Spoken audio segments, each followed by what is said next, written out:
The knife felt heavy in my hand as I cut into the perfectly aged ribeye steak steam, rising from the pink center like my grandfather's money, rising from his investments. 25 years old today, and here I sat in Morton's downtown celebrating with the three most important people in my life. My billionaire grandfather, Samuel, beamed across the white tablecloth, his silver hair catching the warm restaurant lighting. Mom and Dad flanked me, their smiles bright but somehow strained. Samuel leaned forward, adjusting his gold cufflinks with that familiar gesture I'd loved since childhood. "So, Lynn, is the apartment comfortable? Are you enjoying the downtown location?" The fork stopped halfway to my mouth. My stomach dropped. "What apartment, Grandpa?" The words tumbled out before I could stop them. Mom's wineglass trembled. Dad's face went ashen. Samuel's warm expression cracked like ice on a frozen lake. He turned to my parents slowly, deliberately, his voice dropping to a whisper that somehow felt more terrifying than any shout. "Then where did the money go?" The silence stretched between us like a taut wire ready to snap. Around our table, other diners continued their conversations, oblivious to the bomb that had just exploded in our family. Samuel's eyes never left my parents' faces, and I watched my father's Adam's apple bob as he swallowed hard. "Dad, what money?" I asked, setting down my fork completely. The celebration felt poisoned, now the expensive meal turning to ash in my mouth. Samuel's weathered hands folded on the table. "Lynn, for the past 4 years since you graduated college, I've been sending your parents $50,000 every year. Specifically for your apartment fund." His voice carried the weight of mountains. "I wanted to make sure my granddaughter had a safe, comfortable place to live while she established her career." My world tilted sideways. $50,000. Every year. For 4 years. That was over $200,000. I lived in my childhood bedroom, sleeping in the same twin bed I'd had since middle school, staring at the same glow-in-the-dark stars on my ceiling. "There must be some mistake," Mom whispered, her fingers worrying the pearl necklace Dad gave her for their anniversary. "We use that money for Lynn's expenses, car payments, insurance. You know how expensive everything is these days." "But I paid my own car insurance. I made my own car payments on my beat-up Honda Civic. I bought my own groceries when I could afford them." Dad cleared his throat, loosening his tie. "Samuel, you have to understand we were looking out for Lynn's best interests. She's not always been the most responsible with finances. We thought it was better to manage the money ourselves until she was more mature." The words hit like a slap. I'd been working 2 jobs since college, saving every penny I could. I'd been responsible enough to never ask them for money, never burden them with my struggles. I'd been proud of my independence, even if it meant eating ramen noodles for dinner most nights. Samuel's expression hardened. "David Carroll, I've known you both for over 30 years. I've watched you raise my granddaughter, but right now you're looking at me like strangers caught with their hands in the cookie jar." Before anyone could respond, a tall man in a charcoal suit appeared beside our table. My grandfather's lawyer, Martin Kellerman, whom I'd met at various family functions over the years. He carried a leather briefcase that looked expensive enough to pay my rent for 6 months. "Good evening, everyone. Samuel, sorry to interrupt dinner, but you said if the conversation went this direction, I should join you." Martin pulled an empty chair from a nearby table and sat down, opening his briefcase with practiced efficiency. My parents exchanged a look that spoke volumes. Dad's face had progressed from pale to a sickly green color. Martin withdrew a manila folder thick with documents. "Mr. and Mrs. Patterson, these are copies of all bank transfers made from Samuel's account to your joint checking account over the past 4 years. He spread the papers across the table like a dealer laying out cards. As you can see, each transfer was clearly marked for Lynn's apartment fund in the memo line. I leaned forward, scanning the documents. There it was, in black and white. $50,000 transferred annually on my birthday, always with the same note, always to my parents' account, never mine. This doesn't prove anything, Dad said, but his voice cracked. We deposited the money and used it for Lynn's benefit. We don't need to provide receipts for every expense. Martin pulled out another set of documents.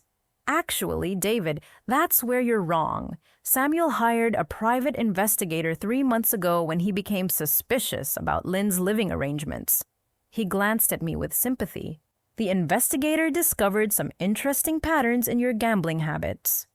The word gambling hung in the air like a neon sign.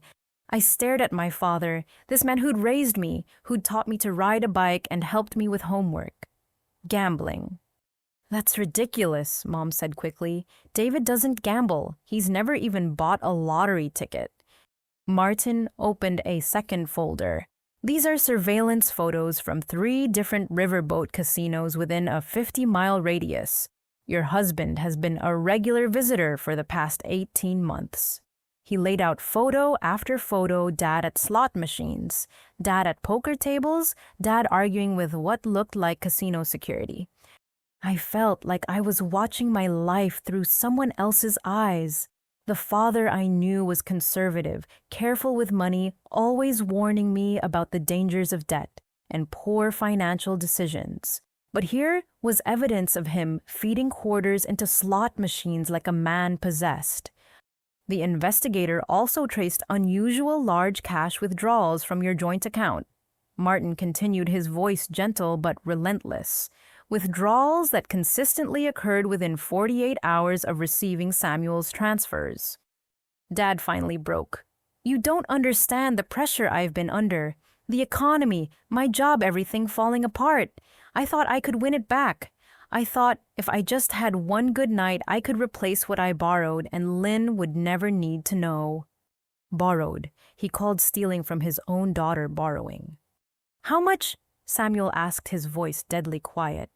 Dad's shoulders sagged. I don't know exactly. Maybe 70,000. I kept track at first, but then things got complicated. Complicated? Samuel repeated the word like it tasted bitter. Martin, show them the total. Martin pulled out a calculator and a ledger. Based on casino records, ATM withdrawals and credit card cash advances, David has lost approximately $185,000 gambling in the past 18 months.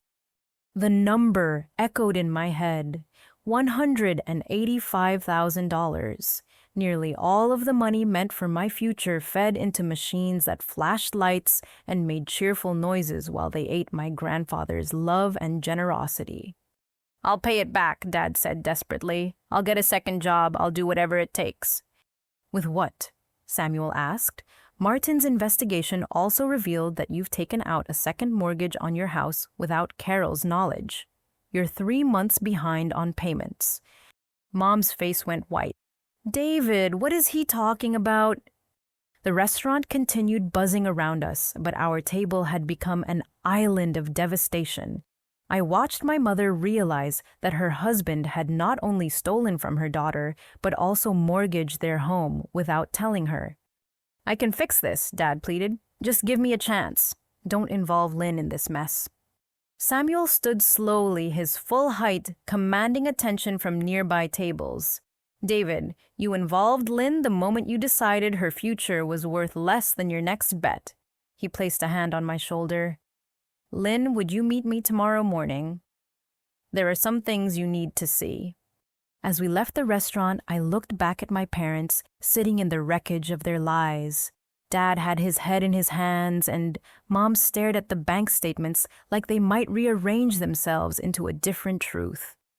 The valet brought Samuel's black Mercedes around, and as we waited, he turned to me. I'm sorry you had to find out this way, sweetheart, but you deserved to know the truth. I wanted to cry, but the tears wouldn't come. Instead, I felt hollow, like someone had scooped out my insides and left only questions behind. Questions about everything I thought I knew about my family, my life, and my place in the world. Samuel's home office smelled like leather, and success walls lined with first edition books and photographs, spanning decades of business achievements. I'd always felt intimidated in this room as a child, but this morning it felt like a sanctuary. Sunlight streamed through floor-to-ceiling windows, illuminating dust motes that danced like secrets finally coming to light. Coffee, Samuel offered, gesturing to the silver service that Margaret, his housekeeper, had prepared. I accepted gratefully, my hands still shaking from the previous evening's revelations. The fine china felt impossibly delicate, like everything else in my life lately. Samuel settled behind his mahogany desk, opening a file cabinet that probably cost more than my car. I want you to see everything, Lynn. Not just the gambling, but the full scope of what your parents have been doing. He withdrew a thick folder labeled with my name. Inside were photographs, bank statements, and what looked like a private investigator's report. The level of detail was staggering. I hired Rebecca Thornton from Thornton Investigations 6 months ago, Samuel began. Something didn't feel right when I called last Christmas, and your father said you were too busy with your new apartment to come to the phone. I remembered that Christmas. I'd spent it alone in my childhood bedroom eating leftover Chinese takeout and watching old movies. Dad told me Samuel was traveling abroad for the holidays. Samuel spread the investigator's findings across his desk like pieces of a jigsaw puzzle. Rebecca discovered that your father owes money to some very dangerous people, not just casinos, but loan sharks who charge interest rates that would make Wall Street blush. The photographs showed Dad meeting with men in expensive suits outside seedy-looking establishments. One image captured him handing over a manila envelope to a man with gold teeth and tattoos creeping up his neck. He borrowed against your childhood home without your mother's signature, Samuel continued. Forgery, apparently. He's gotten quite skilled at it over the past few years. My stomach churned. How long has this been going on? The gambling started small about 3 years ago. Scratch-off lottery tickets, office poker games. But it escalated quickly once he discovered the riverboat casinos. The first big loss was $20,000 on a single night of blackjack. Samuel pulled out a timeline Rebecca had created. It read like a road map to destruction, small bets leading to bigger losses, desperate attempts to win back money, borrowing from credit cards, then advancing to personal loans, and finally stealing from family. The truly heartbreaking part, Samuel said, his voice soft with regret, is what he told me about you to explain why I never heard from you directly. What do you mean? Samuel's eyes filled with pain. He said you were struggling with depression and anxiety, that you'd asked him to handle all communication with me because talking to family reminded you of your failures. He painted a picture of a young woman barely keeping her head above water, too proud and too ashamed to reach out for help. The manipulation was breathtaking in its cruelty. Dad had used my grandfather's love for me as a weapon against both of us. I believed him, Samuel admitted. I sent extra money thinking you needed therapy, medication, additional support. Every dollar I sent out of concern for your well-being went straight into slot machines. Margaret knocked softly on the door, entering with fresh pastries and a warm smile. Miss Lynn, it's so wonderful to see you again, though I have to say I was always curious why you never wanted me to visit your new apartment. Your father said you preferred privacy. She set down the tray and hesitated. I hope you don't mind me saying, but I always thought it was odd. You used to love showing off your art projects when you were little. I couldn't imagine you not wanting to share your first grown-up home. After Margaret left, Samuel opened another section of the file. There's more, sweetheart. Your father also told me you'd enrolled in graduate school for social work. I've been paying what I thought were your tuition bills for the past 2 years. But I never went to graduate school. I couldn't afford it. $28,000 per year for a program you never attended. Samuel's jaw tightened. He created fake bills, fake school communications, even fake progress reports about your academic achievements. I felt like I was learning about a parallel universe where a different version of me existed. A version who lived in a nice apartment, attended graduate school, and struggled with mental health issues that required expensive treatment. Your father has been living off your fictional life for years, Samuel continued. Every lie he told me about your struggles became another opportunity to ask for money. The cruelest part was how Dad had used Samuel's love against him. My grandfather wasn't just generous, he was thoughtful. He'd crafted his financial support around what he believed were my specific needs and dreams. I have copies of emails I sent to your father asking about your progress, your happiness, your plans for the future, Samuel said. His responses painted such a detailed picture of your life that I felt like I was staying connected with you, even though we rarely spoke. He handed me printouts of email exchanges spanning 2 years. Samuel's messages overflowed with pride and concern, asking about my thesis research, whether I liked my professors, if my apartment heating was adequate during winter. Dad's responses were masterful fiction, describing my academic achievements, my growing independence, my gratitude for Samuel's support. According to your father, you wanted to surprise me with your graduate thesis, Samuel said. He told me you were writing about financial literacy programs for low-income families. I was so proud. The irony was devastating. While I struggled to pay basic bills, Dad convinced my grandfather that I was becoming an expert in financial responsibility. There's something else, Samuel said, pulling out a set of keys. I've been preparing something for you based on what I thought I knew about your life. I think it's time you saw what your money actually bought. He handed me an address written on expensive stationery. This should have been yours 2 years ago. The address was downtown in one of the newly developed areas where young professionals lived in converted lofts and trendy apartments. The kind of place I'd driven past countless times wondering what it would be like to afford such luxury. You bought me an apartment. I bought my granddaughter the home she deserved, Samuel corrected, based on what I thought were your needs and preferences. Everything your father told me you wanted. As we prepared to leave, Samuel paused by his desk. Lynn, I need you to understand something. I suspected your father was lying about some things, but I never imagined the scope of his deception. I kept sending money because I believed you needed it, and I was afraid that cutting off support might hurt you if his stories were true. The drive downtown passed in a blur. Samuel pointed out changes in the city. I'd missed new businesses and construction projects, but I could barely focus. My mind was stuck on the image of a parallel version of myself, living the life my grandfather had funded, pursuing the education he'd supported, struggling with problems he'd tried to help solve. None of it had been real, but Samuel's love had been. That was the part that broke my heart and gave me hope at the same time. The Meridian Towers stood like a glass monument to urban renewal, 30 stories of modern luxury overlooking the river. Samuel's Mercedes pulled into the underground garage past spaces marked for residents only. I'd never imagined being anywhere other than the visitor parking.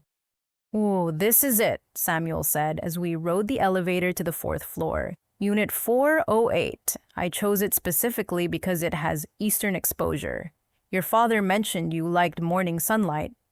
The hallway was carpeted in deep burgundy with artwork that looked like it belonged in a museum. Everything smelled faintly of expensive cleaning products and fresh flowers. This wasn't just an apartment building, it was a lifestyle I'd only seen in magazines. Samuel inserted the key into Unit 408 and the door opened into my parallel life. The living room took my breath away. Floor-to-ceiling windows overlooked downtown, flooding the space with natural light that revealed every carefully chosen detail. The furniture was modern, but comfortable, a cream-colored sectional sofa, a glass coffee table with art books arranged just so, and a dining table for 4 positioned perfectly to take advantage of the view. I worked with an interior designer, Samuel explained, watching my face carefully. Your father described your taste as modern, but warm, professional, but personal. I wanted you to feel at home immediately. I walked through the space like a sleepwalker. The kitchen featured granite countertops, stainless steel appliances, and a wine rack stocked with bottles I'd never heard of. The refrigerator was covered with takeout menus from upscale restaurants in the neighborhood. Janet, the building manager, set up accounts with the best places nearby, Samuel continued. Your father said you worked long hours and didn't have time to cook elaborate meals.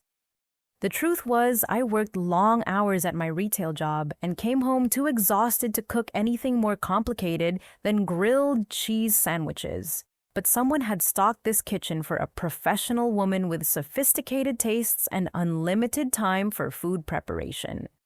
The bedroom was decorated in soft blues and grays with a queen-size bed that looked like it belonged in a hotel suite. The walk-in closet was partially filled with clothes in my size, but styles I'd never owned: blazers and dress pants, silk blouses, and leather boots that probably cost more than my monthly income. The personal shopper picked these based on your father's description of your professional wardrobe needs, Samuel said apologetically. I realize now that you might not have needed business attire for graduate school, but I wanted you to be prepared for internships and job interviews. I fingered a cashmere sweater with the tag still attached. It was beautiful, the kind of thing I'd admired in store windows, but never dared to try on. The second bedroom had been converted into a home office and study area. A state-of-the-art computer sat on an ergonomic desk surrounded by bookshelves filled with social work textbooks and financial literacy guides. A comfortable reading chair sat by the window with a side table stacked with professional journals and graduate school catalogs. I thought you'd need a quiet space for your thesis research, Samuel explained. On the desk, I found a leather portfolio embossed with my initials. Inside were printouts of scholarship opportunities, graduate program requirements, and career guidance articles. Someone had spent considerable time researching my fictional academic goals.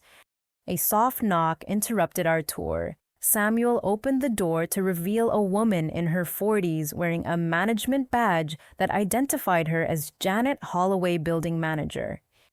Mr. Reynolds, how lovely to see you, Janet said warmly. And this must be Lynn. I've been wondering when I'd finally meet you. I stared at her in confusion. Meet me? Janet's smile faltered slightly. Well, yes, your grandfather has been preparing this apartment for you for over a year.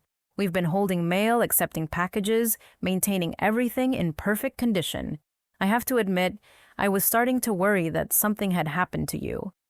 Samuel and I exchanged glances. What kind of packages? He asked. Janet consulted her phone. Let's see. Monthly grocery deliveries from Whole Foods, flower arrangements for special occasions, book shipments from Amazon. Oh, and there was that lovely yoga equipment that arrived last month. She led us to a storage closet I hadn't noticed before.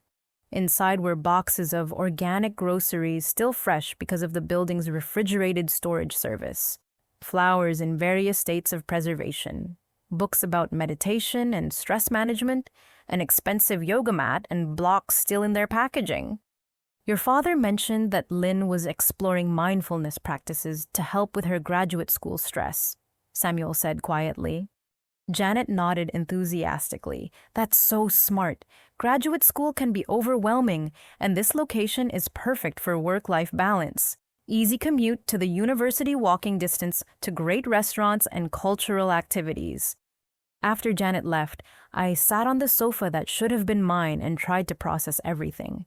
This apartment represented not just stolen money, but stolen dreams. Someone had imagined a version of me that was successful, educated, and thriving. Dad had sold that vision to my grandfather while keeping me trapped in a childhood bedroom. There's more, Samuel said, gently pulling out his phone. I want you to see the messages I've been sending.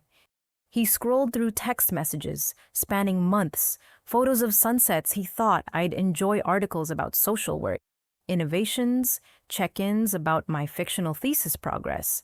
Each message was met with responses supposedly from me, thanking him for his support and sharing details about my imaginary life. I sent birthday cards to this address, Samuel continued. Christmas gifts, care packages during what your father said were particularly stressful exam periods.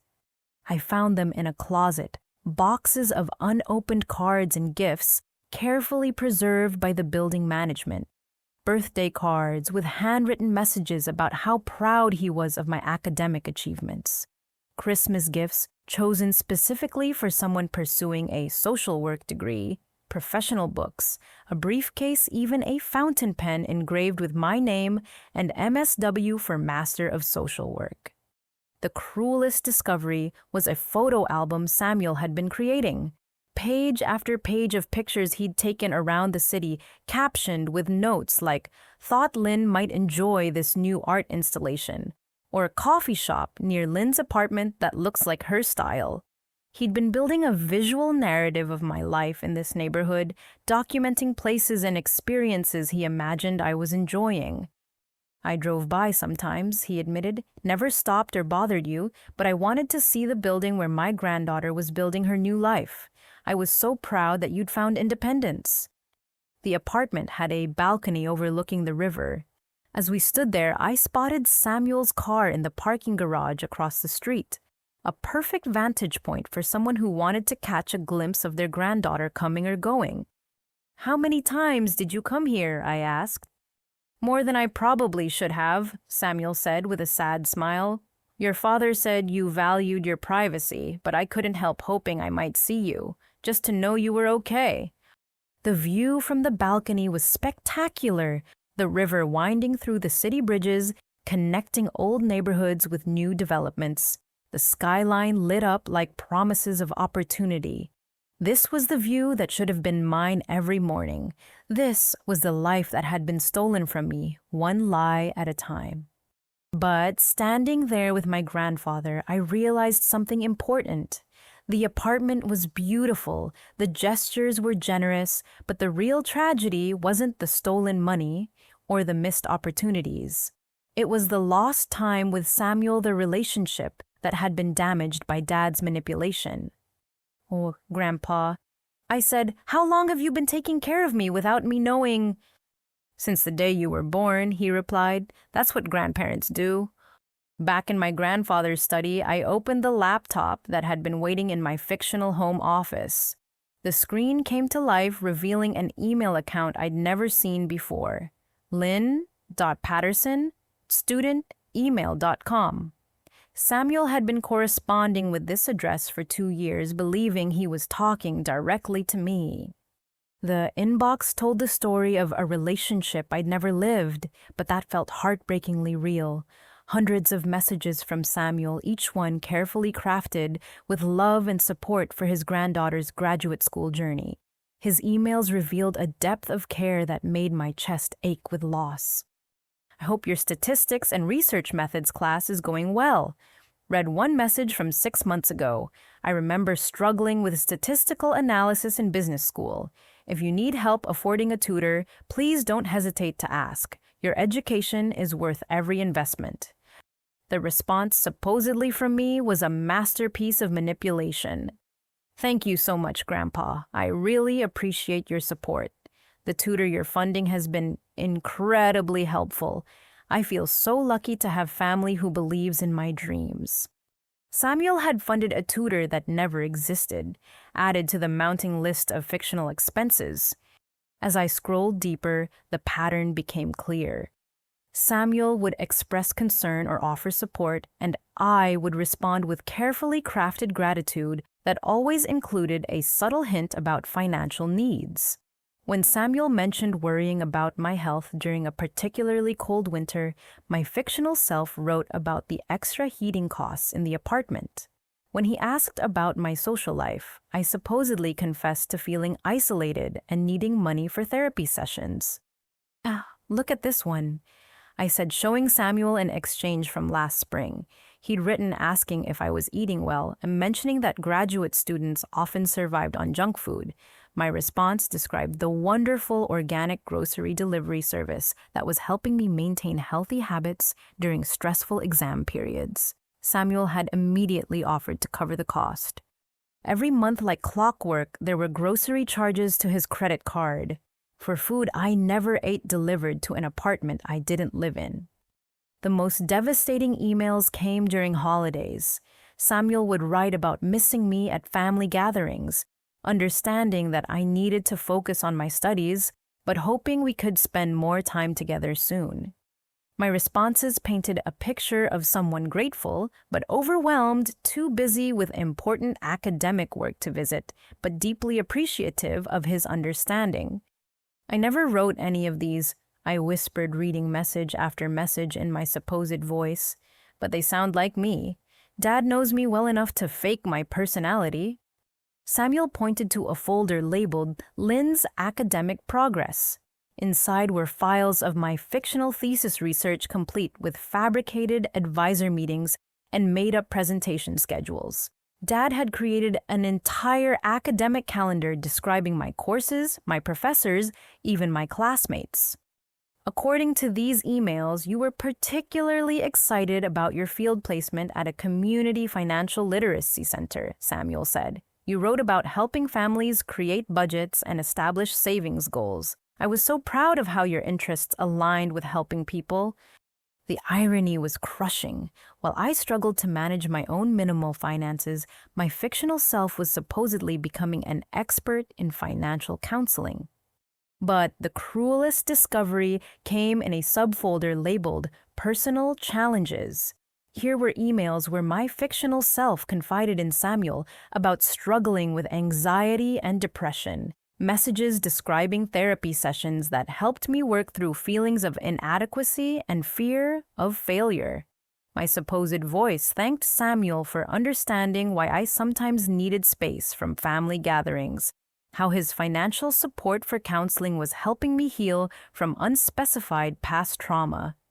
I never went to therapy, I said, my voice barely audible. I couldn't afford therapy, but Dad convinced you I needed it, and you paid for sessions that never happened. Samuel's face was pale. The bills came from Dr. Patricia Williams, a licensed clinical social worker. Professional letterhead detailed session notes about your progress treatment plans for your anxiety disorder.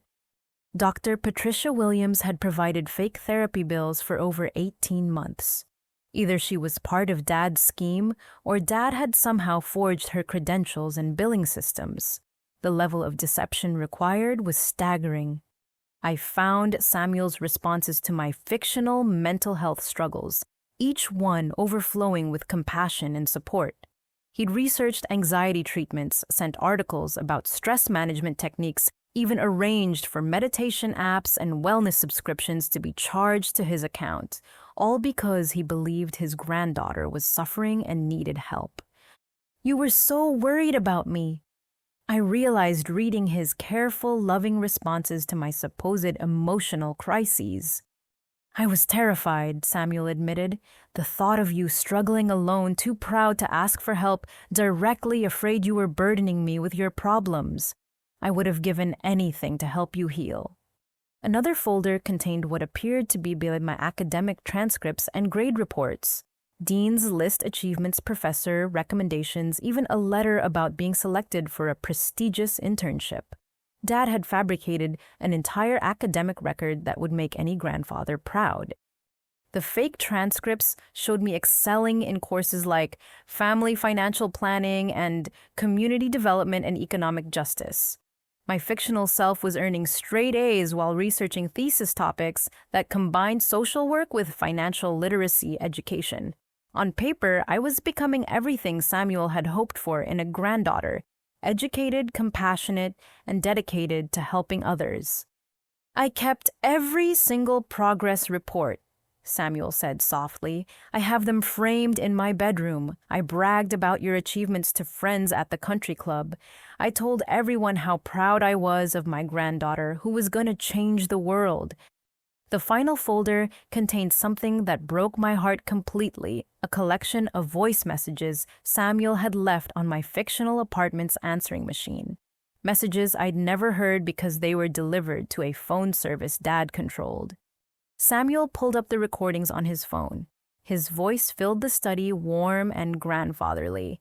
"Hello, sweetheart, it's Grandpa. I know you're probably studying, but I wanted you to know I'm thinking of you. I saw an article about social work innovations in the Wall Street Journal and thought you'd find it interesting. Call me when you have time. I love you."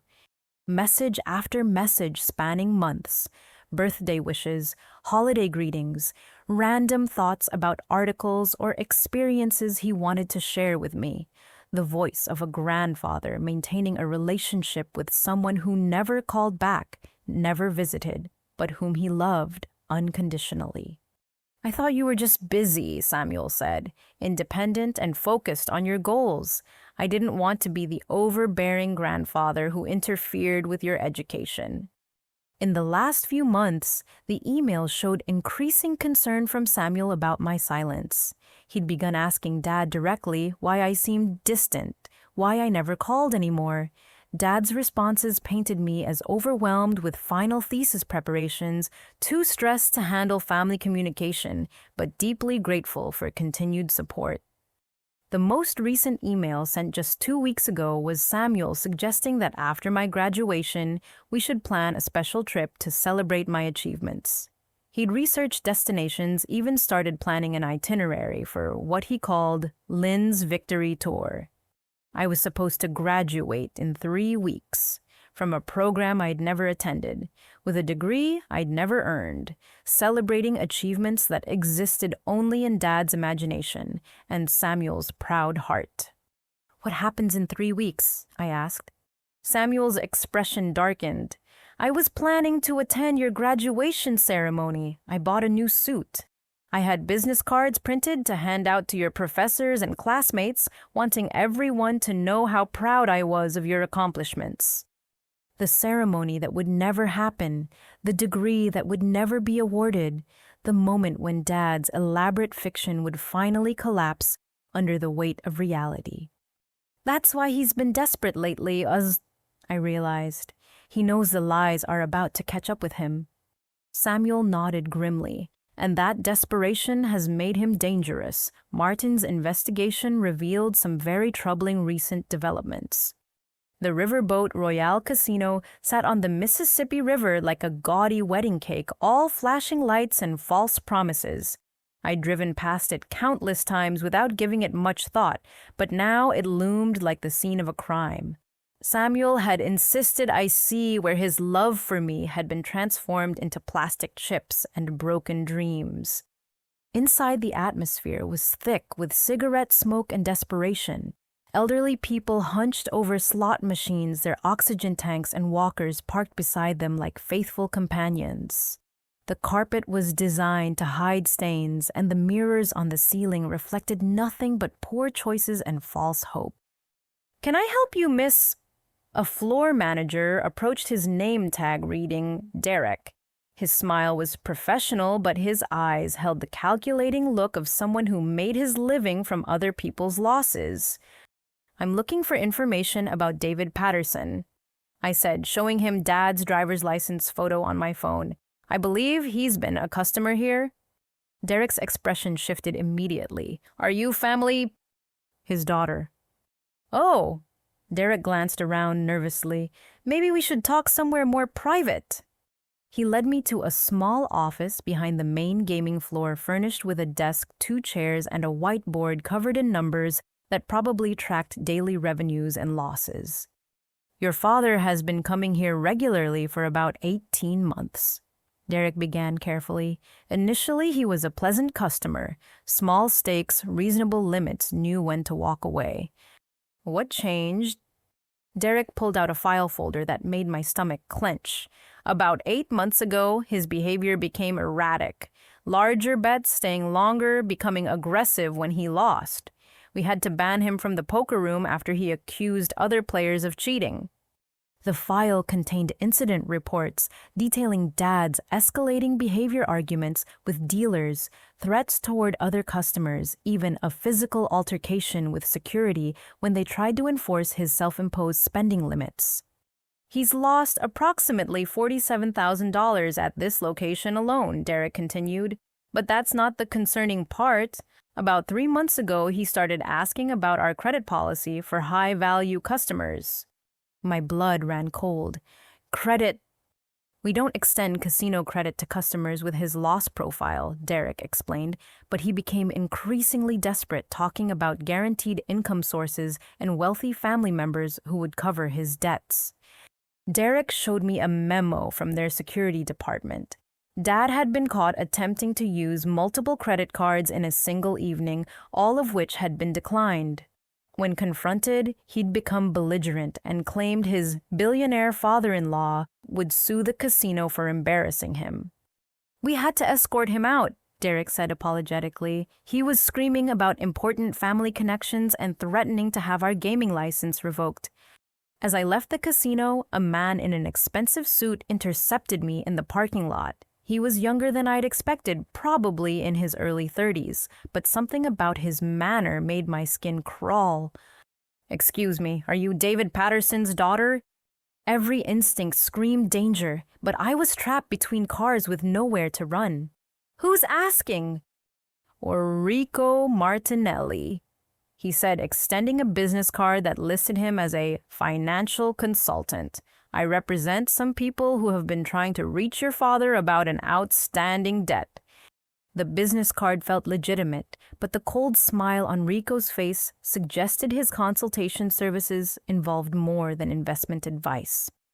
"I don't know anything about my father's debts," I said, trying to keep my voice steady. "That's unfortunate," Rico replied, "because he used you as collateral on a recent loan." My hands started shaking.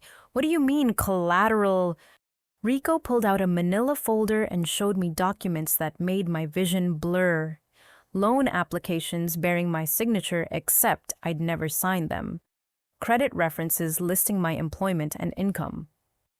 Except the numbers were inflated beyond reality. Most terrifying of all, a co-signer agreement that supposedly made me responsible for a $50,000 loan if Dad defaulted. "That this signature isn't mine," I said, pointing to the obviously forged documents. "That's between you and your father," Reiko said with a shrug. "From our perspective, you're responsible for payment regardless of how your name got on these papers."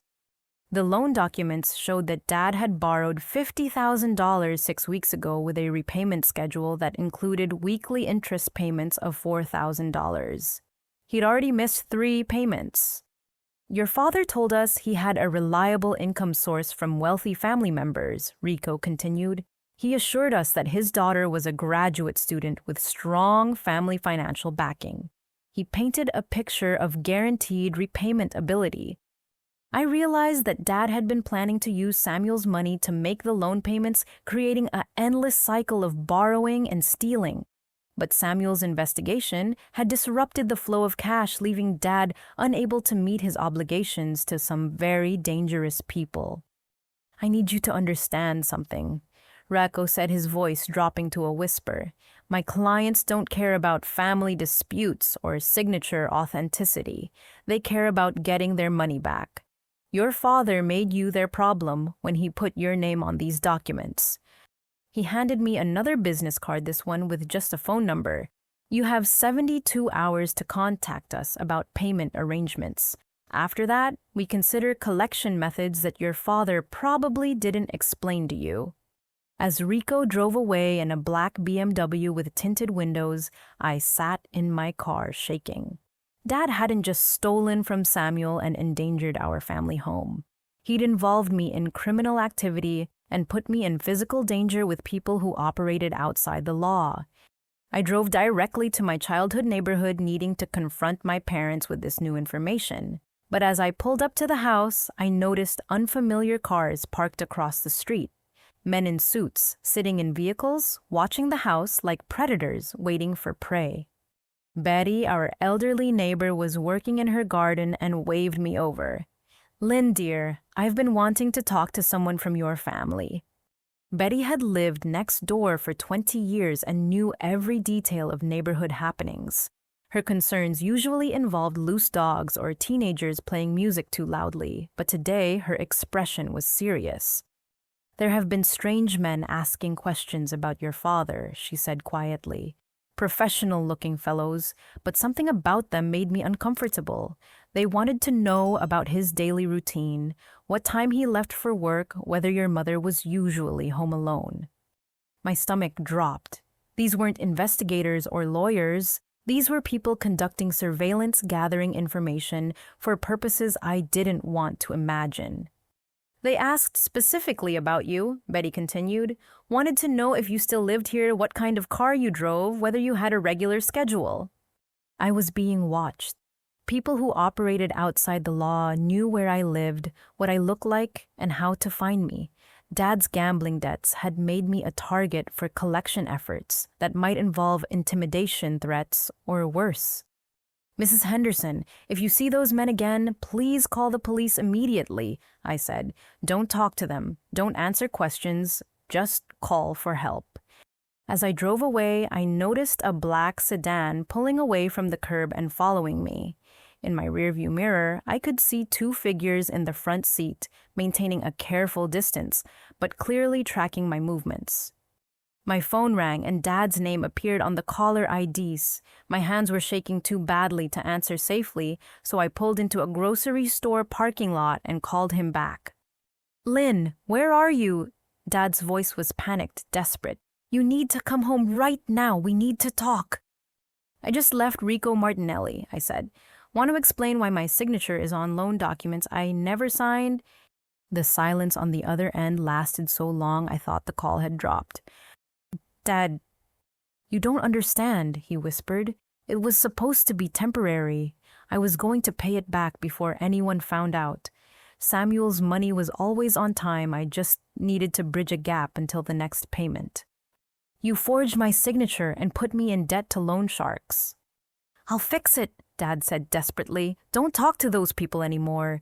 Don't sign anything. Don't agree to anything. I have a plan to make this right. What plan? I demanded. Samuel loves you. If we explain the situation correctly, if we make him understand how much trouble the family is in, he'll help us. He has more money than he could ever spend. This amount is nothing to him.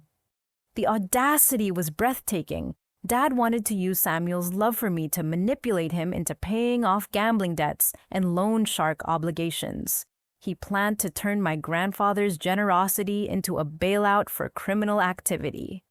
You want me to lie to Grandpa Samuel and ask him to pay your gambling debts? I want you to save your family. Dad snapped, his desperation turning to anger.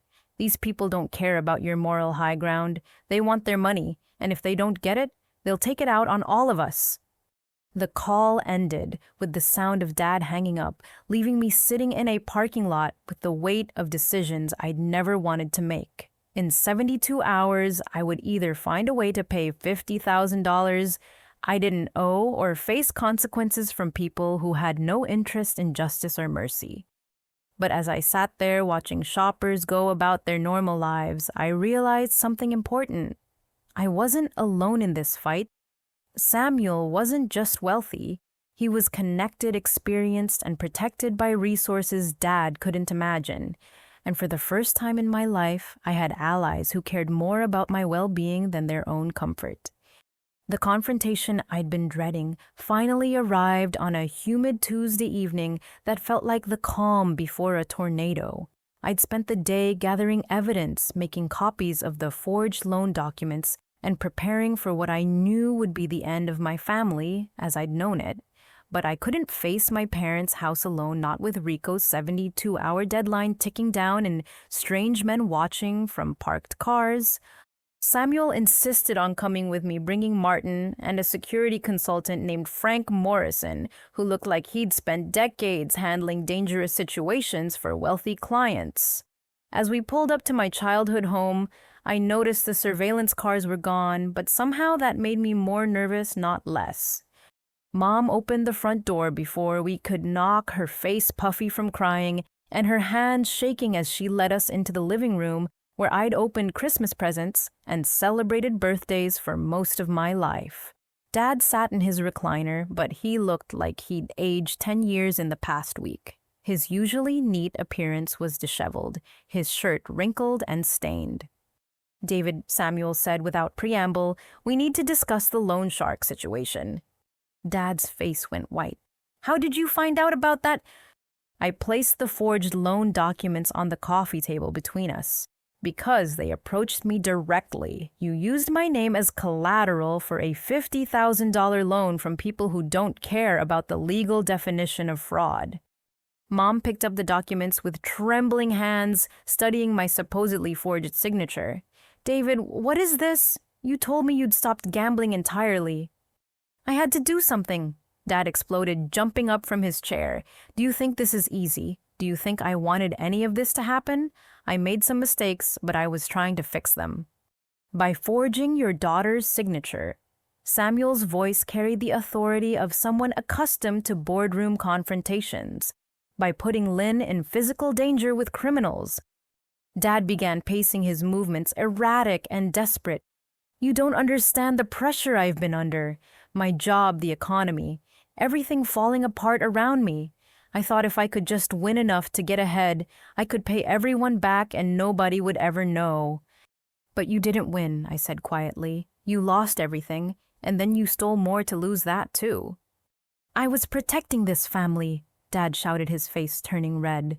You think it's easy watching your daughter struggle while her grandfather sits on millions. You think it's easy being the failure who can't provide for his wife and child.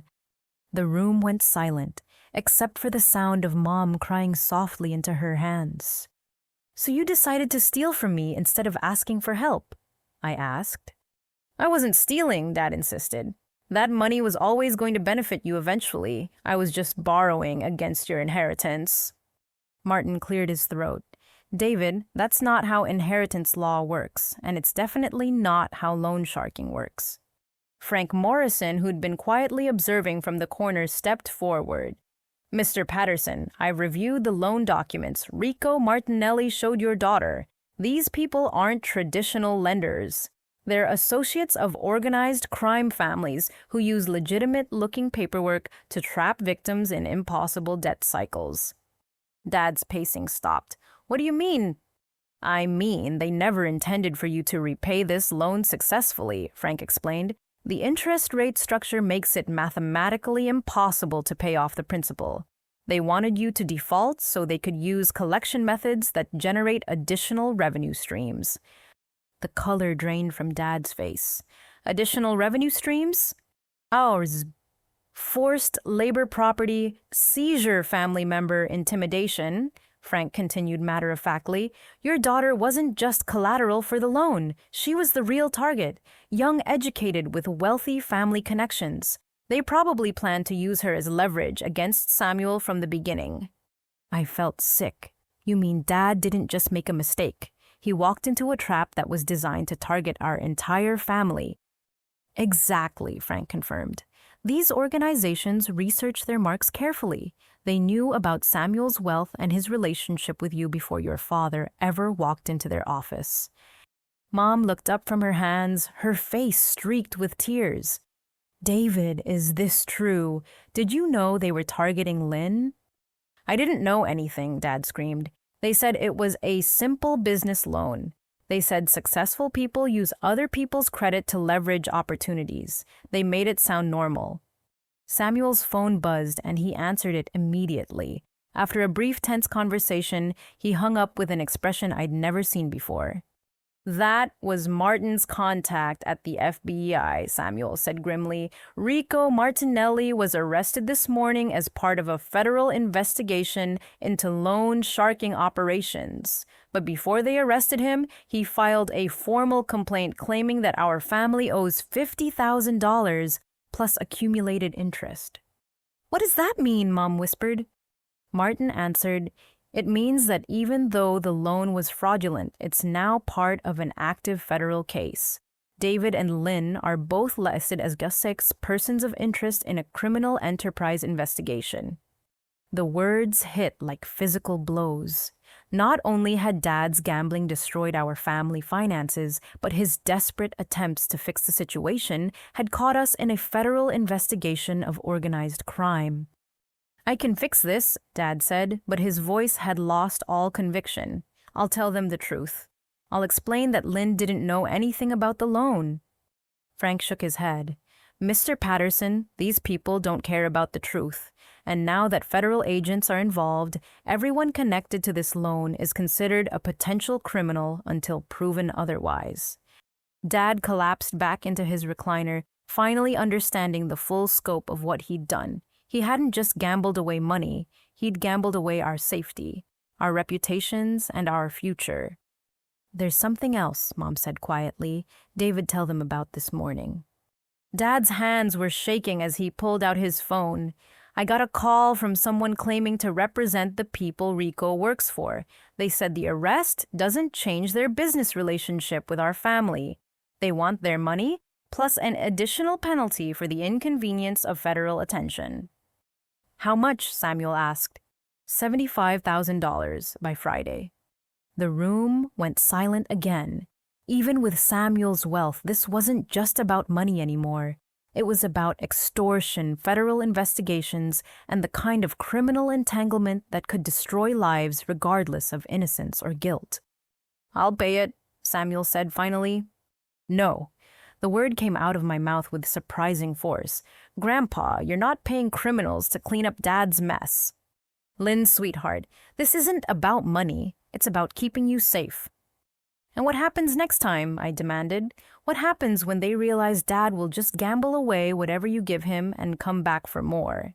What happens when they decide our family is a permanent source of income? Dad looked up with desperate eyes. There won't be a next time. I'll get help. I'll go to counseling. I'll never gamble again. You said that before, Mom pointed out quietly. You promised me 6 months ago that the casino visits had stopped. Frank Morrison consulted his phone. I'm afraid there's another complication. My contact in law enforcement says there have been surveillance teams watching this house for the past week. Not just Rico's people, but federal agents building a case.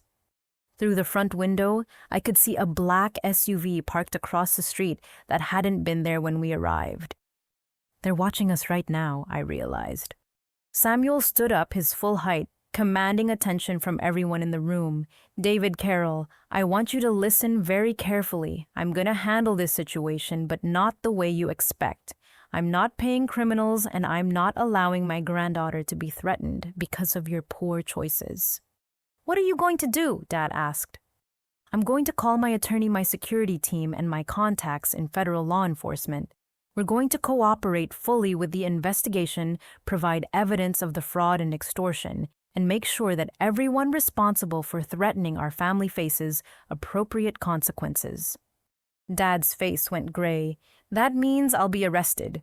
Yes, Samuel said simply. You'll be arrested, prosecuted, and probably sent to prison, because that's what happens to people who forge documents, steal money, and endanger their families.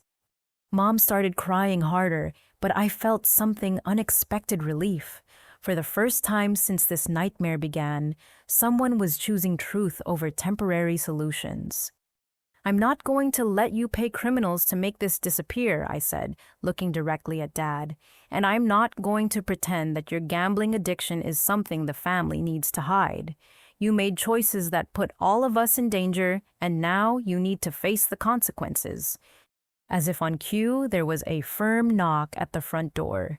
Through the window, I could see federal agents with badges and serious expressions. Frank Morrison checked his phone one more time. That will be the FBI. They're here to execute search warrants and arrest David Patterson on charges of wire fraud, identity theft, and conspiracy to commit extortion. Dad looked around the room desperately, like a trapped animal searching for escape routes that didn't exist. I'm sorry, he whispered, but it was too late for apologies. The front door opened, and federal agents entered our home to begin the process of justice that should have started months ago. 6 months later, I stood in the federal courthouse downtown watching my father receive his sentence for wire fraud, identity theft, and conspiracy charges. 5 years in minimum security federal prison with the possibility of supervised release after 3 years for good behavior and completion of gambling addiction treatment programs. Judge Margaret Harrison read the sentence with the measured tone of someone who'd seen too many families destroyed by similar crimes. Mr. Patterson, your actions demonstrate a pattern of escalating deception that endangered not only your immediate family, but also expose them to criminal enterprises. However, your cooperation with federal investigators and your family's assistance in dismantling a larger loan sharking operation have been taken into consideration. Dad's guilty plea had helped the FBI arrest 17 people involved in the predatory lending scheme that had targeted him. Rico Martinelli received a 12-year sentence for racketeering and extortion.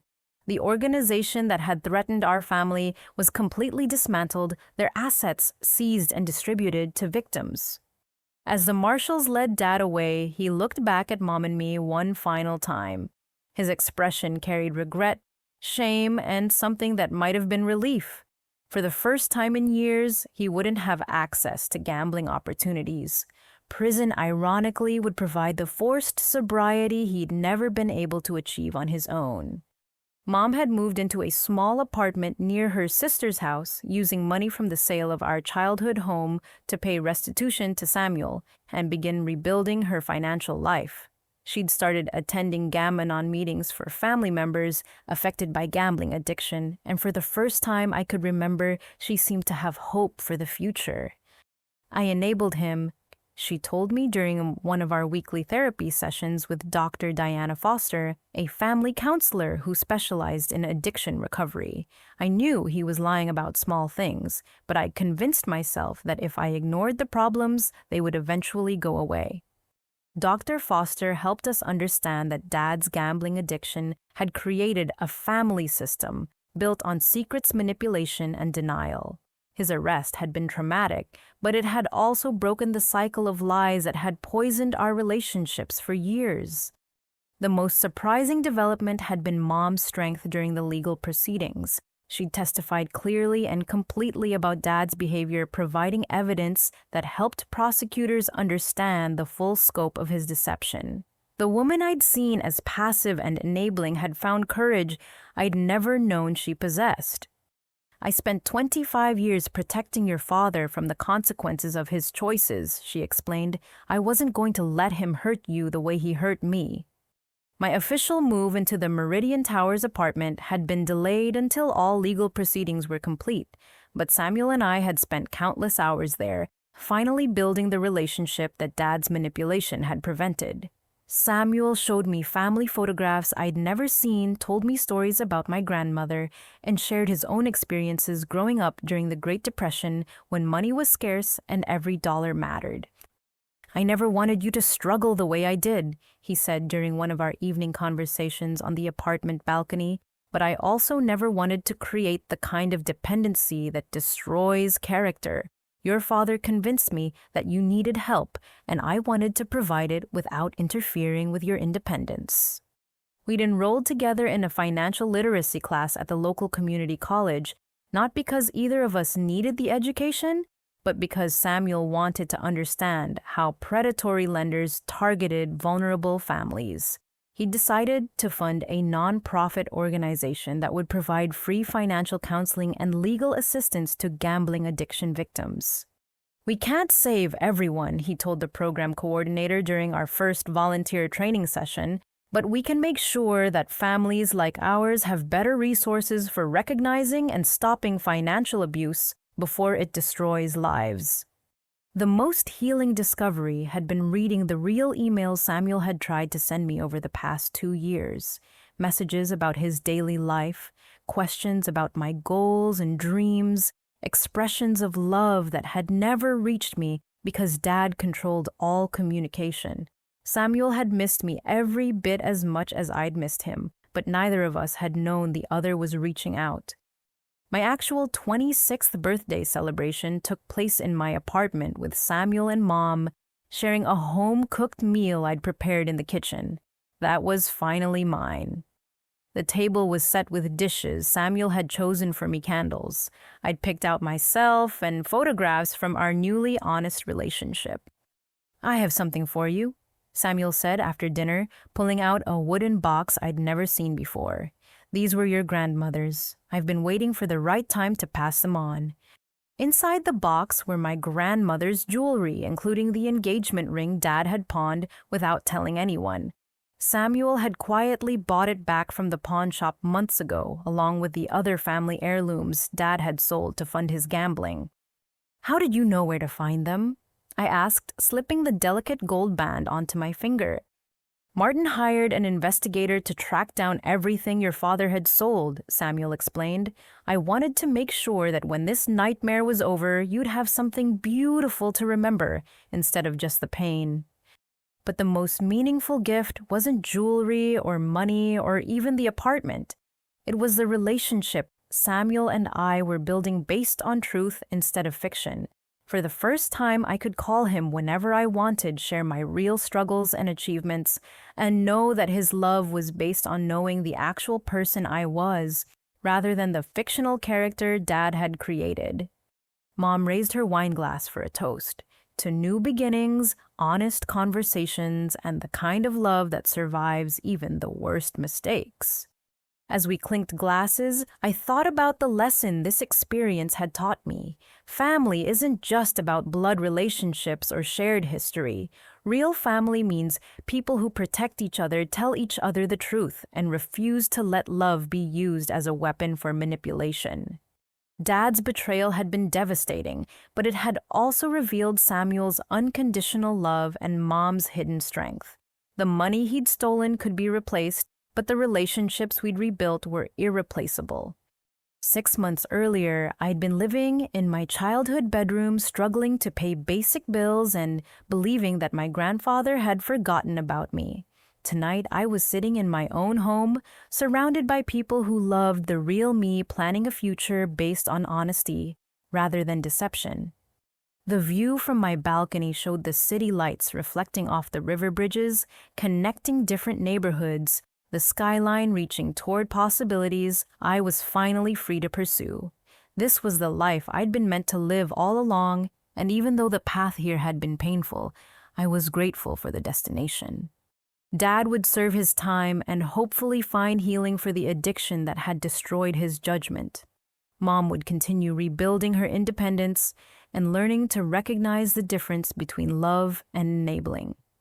Samuel and I would keep strengthening our relationship while working together to help other families avoid the trap that had nearly destroyed ours.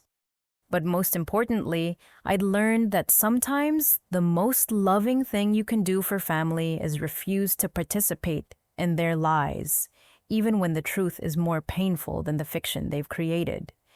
The future stretched ahead like an unwritten story full of possibilities that belonged to me rather than to someone else's imagination. And for the first time in my adult life, I was ready to write that story myself. Before we ended the evening, I had a question for you, my audience. Have you ever discovered that someone you trusted was lying about something important in your life? How did you find the courage to confront the truth, even when it meant changing everything you thought you knew about your family? I'd love to hear your thoughts in the comments below. If this story resonated with you, please give it a thumbs up to help others find it when they need to know they're not alone in dealing with family betrayal.